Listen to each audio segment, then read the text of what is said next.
মাধ্যম আছে মালয়েশিয়াতে আসার। আসসালামু আলাইকুম, কেমন আছেন আপনারা সবাই? আমি মোহাম্মদ এনামুল ইসলাম আছি মালয়েশিয়া থেকে। বরাবরের মতোই মালয়েশিয়ার কিছু তথ্য এবং আপডেট আপনাদেরকে দেওয়ার চেষ্টা করব আজকের এই গুরুত্বপূর্ণ ভিডিওতে। অবশ্যই ভিডিওটি কন্টিনিউ করবেন, তাহলে প্রপারলি জানতে পারবেন। সম্প্রতি সময় আপনারা জানেন যে কলিং ভিসার কার্যক্রম একদম শেষের দিকে। এখন অনেকেই ম্যাক্সিমাম সময় প্রশ্ন করেন অথবা জানতে চায়, বিশেষ করে একজন সাবস্ক্রাইবার আমার যে ভিডিও দেখে অলওয়েজ, সে আমাকে প্রশ্ন করছে যে ভাই, আমি আসলে এখন নতুন পাসপোর্ট তৈরি করছি, এখন কি আসলে পাসপোর্ট জমা দিয়ে আসলে মালয়েশিয়াতে যাওয়া সম্ভব কিনা, এখনও কি আসলে যাওয়া সম্ভব কিনা, আমি আপনাদেরকে মেন বিষয় অবশ্যই জানিয়ে দেওয়ার চেষ্টা করব আজকের এই গুরুত্বপূর্ণ ভিডিওতে। আসলে কি, এখন যদি আপনি পাসপোর্ট তৈরি করেন, দেখা যাবে যে এইগুলো মাত্র 6 থেকে 7 দিন সময় আছে। এখন যদি আপনি পাসপোর্ট নতুনভাবে তৈরি করে নতুনভাবে জমা দেন, সেই ক্ষেত্রে আপনার কলিংও বের হবে না, কারণ বর্তমান সময়ে কিন্তু কলিংয়ের সিস্টেম অফ করে রাখছে।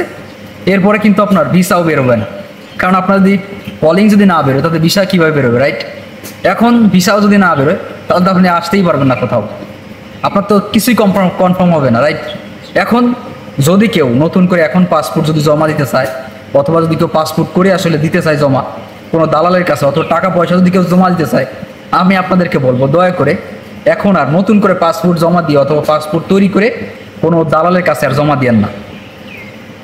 আপাতত কোনো পাসপোর্ট জমা দিয়েন না। তবে হ্যাঁ, যদি আপনি মন চায় যে আপনার না, আমার মালয়েশিয়াতে আসতেই হবে, যে কোনো ওয়ে অথবা যে কোনো মাধ্যমে হোক না কেন আমাকে মালয়েশিয়া আসতে হবে, তাহলে সম্ভব, তাহলে আপনি পারবেন, কোনো সমস্যা নাই। অনেক মাধ্যম আছে মালয়েশিয়াতে আসার। হ্যাঁ, শুধুমাত্র যে আসলে কলিং ভিসার মাধ্যমগুলো আছে, এটা হচ্ছে বৈধভাবে কলিং ভিসার যে সিস্টেম, এইটা হচ্ছে মালয়েশিয়াতে বৈধভাবে আসার সিস্টেম। আর বাদ বাকি যে সিস্টেমগুলো আছে অনেকটাই কিন্তু আসলে ইলিগাল সিস্টেম, মানে ধরা যেতে পারে যে আসলে অবৈধ সিস্টেম, যেটার মাধ্যমে আপনি মালয়েশিয়াতে আসার পর দেখা যাবে যে কয়েক মাস কাজ করে আপনাকে অবৈধ হয়ে যেতে হবে, অথবা ইলিগালভাবে আপনাকে মালয়েশিয়াতে থাকতে হবে, পুলিশের ভয়ে থাকতে হবে, পুলিশের আড়ালে থাকতে হবে। দেখা গেল যে পুলিশ আপনাকে ধরলে আপনাকে বাংলাদেশে পাঠিয়ে দেবে, ব্যাপারটা হলো এরকম। এই কারণে এখন যদি কেউ আসলে পাসপোর্ট জমা দিতে চান, আমি আপনাদেরকে বলবো দয়া করে আর কেউ পাসপোর্ট জমা দিয়েন না।